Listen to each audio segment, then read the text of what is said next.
Nos últimos anos, tornou-se muito comum entre nós, cristãos adventistas do sétimo dia, o assunto do perfeccionismo. Bem, eu estou gravando esse vídeo porque a minha área de formação, tanto da graduação quanto do mestrado e da especialização, é psicologia. E o perfeccionismo é objeto de estudo de pesquisadores da área da psicologia. Por diversas vezes eu percebo que o uso que se tem feito do termo entre nós adventistas acaba sendo uma mistura da concepção da psicologia com a concepção da teologia adventista. O que é perfeccionismo para a psicologia? O perfeccionismo é um traço de personalidade e tem sido definido por estudiosos como uma tendência para estabelecer padrões que são excessivamente elevados. Aderir rigidamente a esses padrões e realizar autoavaliações demasiado críticas. Diversos estudos comprovam a existência de uma relação entre o perfeccionismo e perturbações psicológicas, tais como depressão, insônia, estresse, transtornos de ansiedade e transtornos do comportamento alimentar.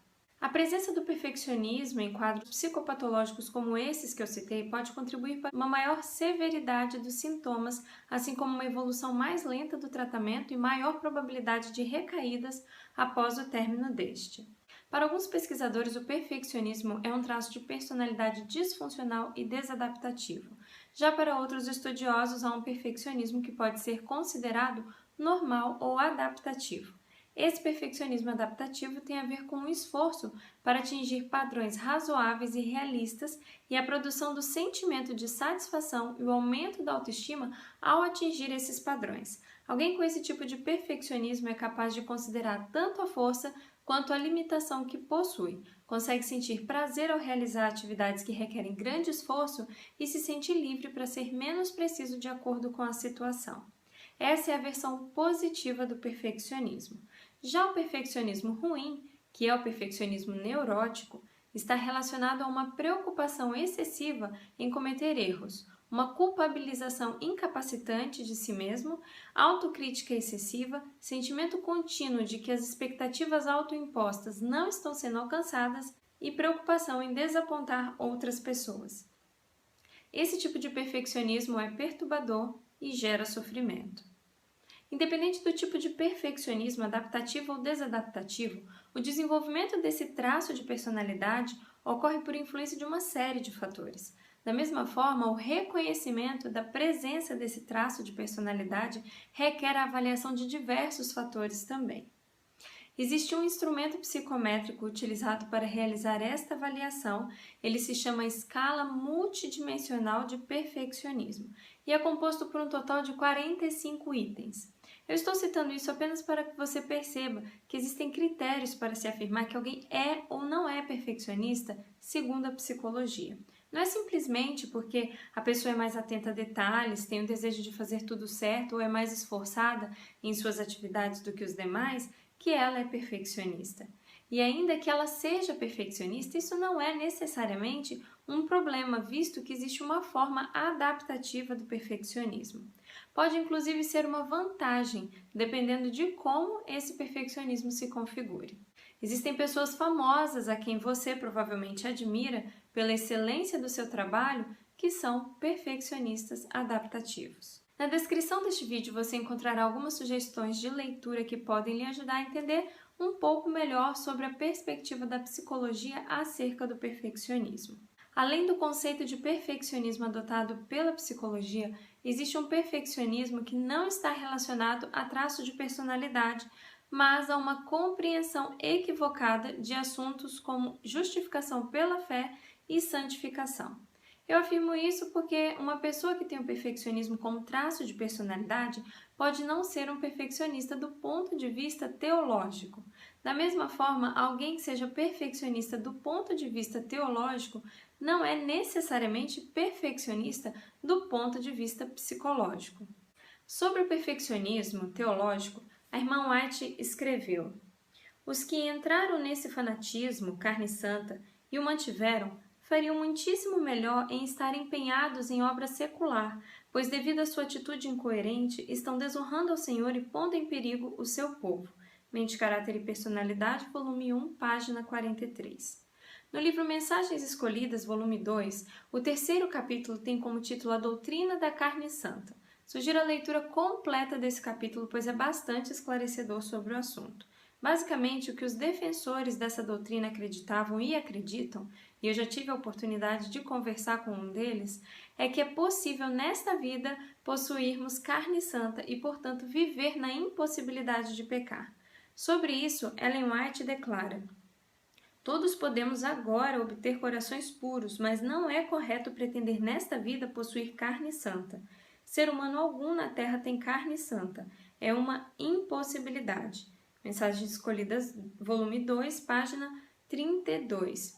E o grande perigo dessa doutrina se encontra aqui, ó. Seja esse aspecto de doutrina levado um pouco mais longe, conduzirá à pretensão de que seus defensores não podem pecar, de que uma vez que tenham carne santa, suas ações são todas santas. Que porta de tentação se abriria assim? Também está no mesmo livro e na mesma página. Isso nada tem a ver com desejar obedecer fielmente a tudo que Deus ordena.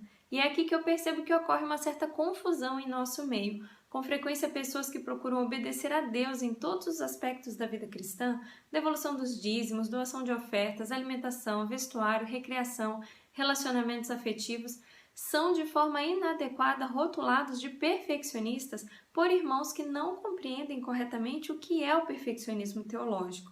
Seguindo os critérios de avaliação desses irmãos, se os personagens bíblicos Jó, Daniel e José estivessem vivos hoje, seriam chamados de perfeccionistas. Paulo seria talvez o maior de todos os perfeccionistas, que, além de tudo, seria visto como presunçoso por afirmar: sede meus imitadores, como também eu de Cristo. Buscar ser fiel a Deus em tudo não tem nada a ver com perfeccionismo. Isso é cristianismo. Se observarmos bem, a crença perfeccionista coloca o sujeito em uma posição contrária à conduta de fidelidade.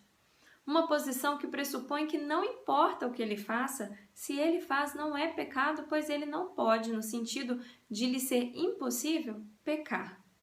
Desejar um caráter semelhante ao de Cristo e ter Jesus como nosso modelo também costuma ser confundido com o perfeccionismo teológico. No entanto, não é. Um caráter semelhante ao caráter de Cristo é a evidência que precisamos apresentar de que Deus enviou o seu Filho ao mundo.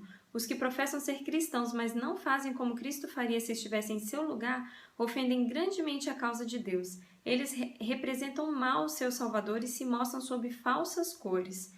Beneficência Social, página 37.